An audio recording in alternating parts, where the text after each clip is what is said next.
এই তো সকাল সকাল রান্নাঘরে চলে আসলাম, আর এদিকে উনানটা ধরিয়ে দিলাম আর কড়াইটা এখানে বসিয়ে দিলাম। তো তাতে এখন দিয়ে দিলাম তেল, আর কী রান্না করছি সেটাও তোমাদের বলে দিচ্ছি। আজকে রান্না করবো মুরগির মাংস, দিয়ে দিলাম তেজপাতা। এই তো এখন পেঁয়াজগুলোও দিয়ে দেবো। এখানে তেজপাতাটা একটু লাল হয়ে আসলে পেঁয়াজগুলো দিয়ে দেবো, দিয়ে এক এক করে সব মশলাগুলো কিন্তু ছেড়ে দিলাম। আর এই যে মুরগির মাংসটা প্রতিদিন যা রান্না করি তার একটু কিছুটা কিছুটা অংশ তোমাদের দেখানোর চেষ্টা করি।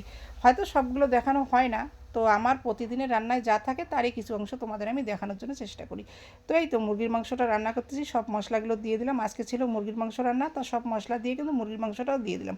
দিয়ে একটু ভালো করে কষান করে নেব, যেহেতু মেয়েটা একটু ভুনা ভুনা পছন্দ করে। এখানে কষান করে অল্প করে সামান্য জল দিয়ে একটু ঢাকনাটা তুলে তারপরে কিন্তু আরও সামান্য জল দিয়ে গরম মশলা দিয়ে নামাই নেব।